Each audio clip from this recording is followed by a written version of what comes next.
السلام علیکم ویورز، بسم اللہ الرحمن الرحیم۔ آج کی ویڈیو میں ہم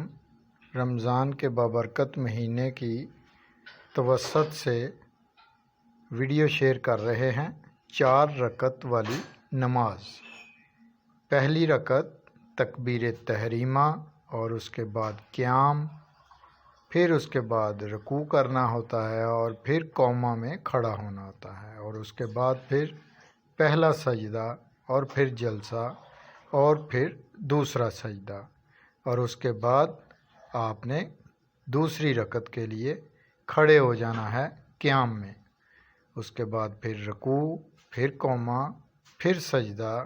اور پھر جلسہ اور پھر سجدہ اور پھر قضا۔ اس کے پڑھنا آپ نے وہی کچھ ہی ہے جو آپ کو بتایا گیا ہے، یعنی تکبیر تحریمہ یعنی اللہ اکبر اور کانوں کی لو کو چھو کر آپ نے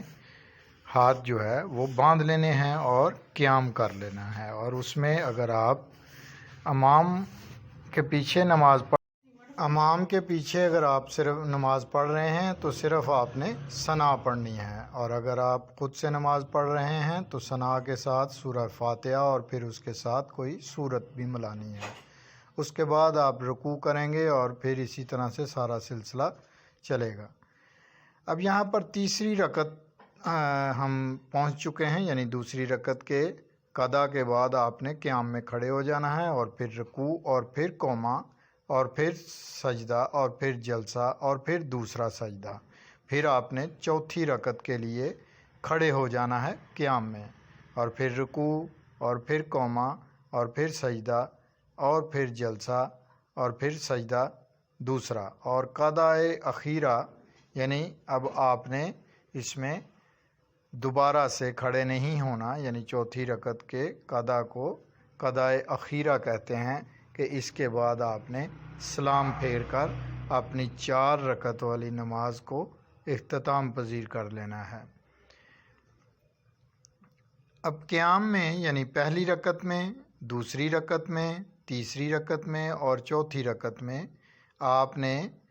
ثنا جو ہے وہ پہلی رکعت میں صرف پڑھنی ہوتی ہے، اور اس کے بعد دوسری، تیسری اور چوتھی رکعت میں الحمد شریف پڑھ کے یعنی سورہ فاتحہ پڑھ کے اس کے ساتھ سورت ملانی ہوتی ہے، اور رکوع میں اور سجدے میں یعنی آپ نے بڑے اطمینان سے، یعنی بہت زیادہ طلبہ جو ہیں یعنی وہ تیزی اس میں برتتے ہیں، تو اطمینان سے سکون سے نماز پڑھنی چاہیے۔ اپنا خیال رکھیے گا۔